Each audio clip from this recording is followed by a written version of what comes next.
څه وکړو موږ په دې ملک کې ډېر تنګ شوي وو دومره تنګ شوي وو زما دې په خدای قسم چې په دې ځوانۍ کې سړی دا حال یې نو څه به وکړي په دې ځوانۍ کې زموږ دا حال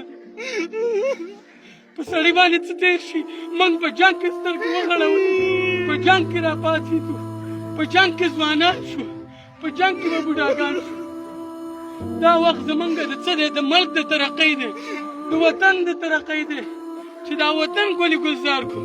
دا وخت زمونږ د دې دی چې موږ خپل رونه ټوکړې راچوتو د خپلو پولیسو ټوکړې راچوتو د خپلو مشرانو ټوکړې راچوتو د خپلو سیاسي خلکو ټوکړې راچوتو دا شی دلته صرف کېږي او زه هغه خلکو ته وایم چې څوک دې ته جهاد وایي څوک دې ته کفر وایي ټیک د زده ریحان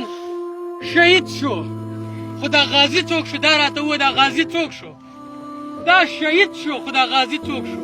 ویل دا باجوړي ولاړ دي دلته کې هینډ پېډې خرڅوي ویل دا سبق ولې نه وایي دا باجوړي ویل دا د یونیورسټۍ ته ولې نه راځي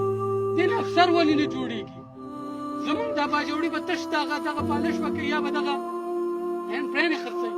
تش به صرف دغه کار کوي هغه به د شپې په دې باندې جړل زما په خدای قسم یې د شپې به جړل د هغه څه په جیب کې روپۍ نه وي چې کله په اسلام آباد کې پروګرام کوو یو ته به یې 2000 روپۍ راولېږه او بل ته به یې 2000 روپۍ راولېږه د دې د پی ټي آی کې ته چې کله رالې زما په خدای قسم یې چې دلته کې یو څو واړه ولاړ دي پنډۍ کې هوټلې دي 15 زره د هغو نه اخیستې دي اوس دا زما په موبایل کې اوس مې هغه هیسټري پرته ده چې 10,000 روپۍ مې ورته بله ورځ لېږلي ویل ستا په جیب کې راته 1 روپۍ نشته دی او ویل چېرته ځم پروګرام مې دی 10,000 روپۍ ته راولې ما له سراج خان دا کلي وی ولور مې کړې ما زما ته خو نور نشته دی په ویډیو کې سراج خان دا کلي مال دا ته وایم دومره اوس څه نه وو په هغه باندې د چا بلکل څه نه وو لیونی او د شپې به هم ګرځېده د ورځې به هم ګرځېده بلکل به د چا څه ونه ګنده چې چا په چا باندې څه هغه ته کلاو نه ګرځي هغه بلکل کلاو نه ګرځي